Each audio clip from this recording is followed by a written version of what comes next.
It was a stormy night when Tunde Adebayo arrived in Okigbo, a quiet town tucked away in Ondo State. The rain had been falling non-stop for hours, soaking the red earth and washing the street clean. Tunde, a civil engineer from Lagos, had come to inspect a rural road project, just a routine trip.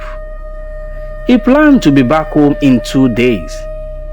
He was a responsible man, the type who never forgets to call his wife before bed, even on his busiest days. But that night, he didn't call. Tunde had checked into a modest-looking hotel called Oluwaye Suites. The building looked worn but functional. Faded paint, flickering bulb, a leaking roof, but nothing unusual for a small town lodge.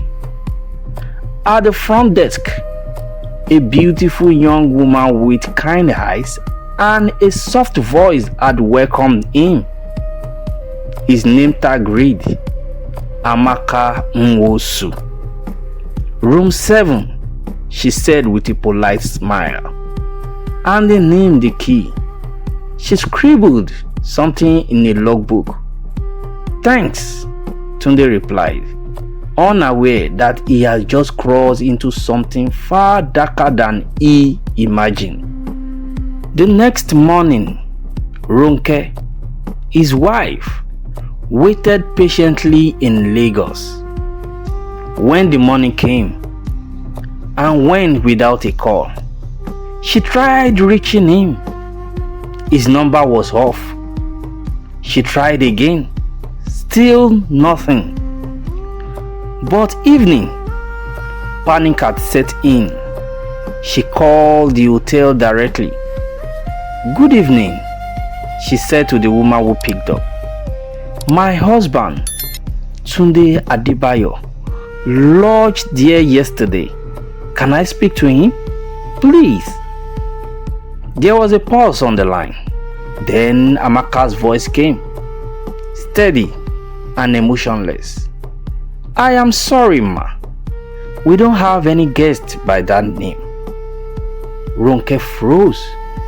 "No, please check again," she said, her voice beginning to shake.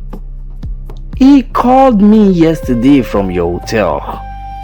He said it was called Oluwaye Suites, room 7. "I'm sorry, ma. We don't have any record like that." Ronke didn't argue further. She ended the call, her hands trembling. She knew something was wrong. Her husband was not the type to go missing or lie. That same evening, she boarded the night bus to Okigbo. At the local police station, she reported her husband missing. The officers followed her to the hotel, but everything seemed in order. Too in order. The receptionist denied knowing any man named Tunde Adebayo. The logbook had no such name.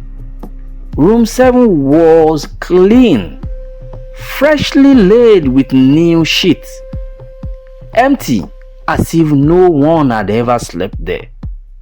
When the police asked to see the CCTV footage, they were told it hadn't worked for months. With no physical evidence, the officer left. Ronke, however, refused to leave.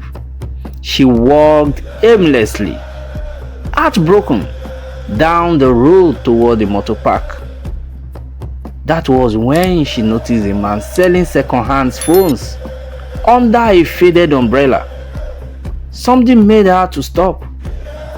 One of the phones on the table lighted up as the man scrolled. Her heart skipped a beat. It was a photo of her and Tunde, smiling together at the beach on their anniversary. "That's my husband's phone," she shouted. The crowd around them quickly grew. She explained everything: her husband's disappearance, the hotel's denial, the police investigation. People looked at the phone seller suspiciously. The man, visibly shaking, said his name was Musa, and he insisted he had no idea what she was talking about. I swear, I bought the phone from one man who works at that hotel, he said. A cleaner. Angry voices rose. Some wanted to beat him. Others called for calm. Let's take him to the police, an elderly man said. At the station, Musa gave the name of the cleaner, Sunday Okoro. The police moved quickly this time. They raided Oluwaye's suit and picked up every staff member under interrogation. Sunday cracked. I didn't kill him, he said. When I entered room 7 to clean, the man was already dead. I panicked. The boss said it was a sacrifice. I took his phone. I just wanted money. The boss, Baba Oluwaye, an aging man with a history, few dare speak of. It was well known. He said to be a herbalist. Some said he had dabbled in things far darker.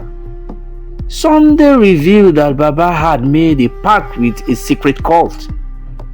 Human sacrifices in exchange for fortune, steady customers and protection. Tunde was never supposed to be a guest. He was picked by fate and by timing. Wrong place, wrong day. A second search of the hotel uncovered a hidden room behind main building. Inside, police found ritual objects, blood-stained clothing, and a list of past offerings. Tunde's name was there. The news spread like wildfire. Oluwaye's suit shut down overnight. Baba Oluwaye was arrested and charged with multiple counts of murder and ritual killing. Amaka, the receptionist, was also taken in. She had erased Tunde's name from the logbook. Sunday received a lighter sentence for his cooperation. Ronke never saw her husband again. His body was never found, but she had fought to expose the evil that had been hiding in plain sight. Because of her, the silence was broken, and ever since that rainy night, no one in Okegbo speaks of room 7 or Oluwaye's suit without a chilling running down their spine. Thank you.